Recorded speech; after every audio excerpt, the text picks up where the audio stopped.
Welcome to my build review for REVELL's kit number 04469, or in other words the RAH-66 Comanche helicopter. This kit has a difficulty 3 and consists of 77 parts. The parts are quite detailed, but there was quite some flash that I had to remove. Furthermore, there are not many decals, but they are of high quality. You can build two versions, both are prototypes, so the only difference is one of the decals. The manual is clearly laid out and gives you some interesting backstory about the Comanche. The construction itself is really easy and I had no problems assembling the helicopter. You don't really need a lot of different paints if you're going for the standard camo of the Comanche.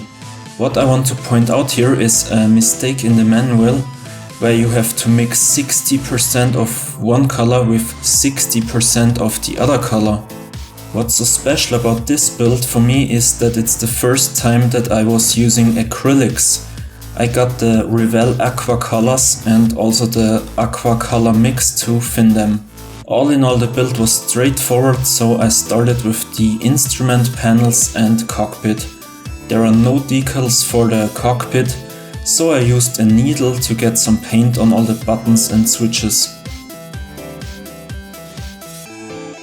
Then I assembled the tail rotor and the XM301 Gatling gun. Then I put together the fuselage and closed the base for the landing gear. This was pretty fiddly and the fitting wasn't that good either, but I wanted to display the Comanche in a hovering position, so I had to close them. I continued with the gun, which was much better and is still movable after assembling the helicopter. The cockpit section fits perfectly between the fuselage halves, so I moved on to masking the canopy glass with Tamiya masking tape. Then I assembled the main rotor, which looks pretty cool. I used REVELL's basic color as a primer, but I wasn't sure about this because of the low temperatures outside, so I put the can into warm water for some time. The outcome was quite promising, even though I was a bit worried about the primer leaking into the canopy. After the primer had dried, I experimented with the aqua colors. Until the Comanche I only used enamels, so I researched about using acrylics and finning them, and I chose the REVELL aqua color mix to fin them. I also tried finning them with water and distilled water, but the result was pretty much the same. At first I did have some problems with the paint not coming out of the airbrush or just splatters shooting out of it. Still, I think that I will get used to it. I was thinking about a fictional desert camo, but decided for the NATO olive that the manual suggests.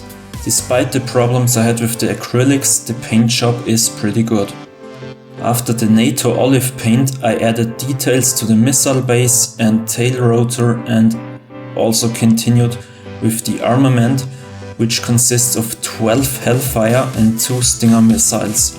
While the Stingers and 2 Hellfires each are located in the internal weapon base, 8 Hellfires are mounted on the racks underneath the stub wings. Now that the Comanche's paint job was done, I moved on to the decals and tried to accentuate the panel lines with a wash. Unfortunately, REVELL's basic color spray was still visible under the struts of the canopy when I removed the masking tape. I scratched it away as good as I could, but the canopy is still a little flaw of my Comanche. But all in all, I like the slick look of the helicopter. Of course, it's not very stealthy with all that armament, but still has a very futuristic design that I really like. As you can see here, one of the Hellfires is missing. That's because I planned something special with the Comanche. I also got 2 3D printed pilots from a friend, because it would have looked odd to let a helicopter hover without pilots. I had to remove a lot of material off their limbs to fit them into the narrow cockpit. I tried to get a bit of detail on those guys and seated them in their office. The next interesting thing about my build is the base. This rotor wash base was provided by the guys from Coastal Kits, so thanks again for that great addition to my build. I highly recommend everybody checking out coastalkits.co.uk. They have a huge variety of display bases for all vehicles, ranging from planes and tanks to ships and even sci-fi. To mount the Comanche to this base, I got myself a polyamide rod, drilled a hole in the base and helicopter and just glued it together. For the missile I just used cotton that I painted and poked on a wire that I glued to both the missile and helicopter. And that's how I improved a relatively boring kit to a simple diorama. Here is how it turned out. What I couldn't achieve was the effect of a spinning rotor. There are some ways to do that, but none of them convinced me. I'm still quite satisfied with my Comanche. The cockpit could be better from the outside, but overall I like how the helicopter turned out. What I'm not sure about are both the REVELL base color spray as well as the aqua colors. I had a couple of problems getting them through my airbrush. Even though I used REVELL's thinner, the airbrush was often clogged. However, I already bought a good amount of aqua colors, so I will further test them. My next project will most likely be the MiG-21 in 72nd scale, also by REVELL.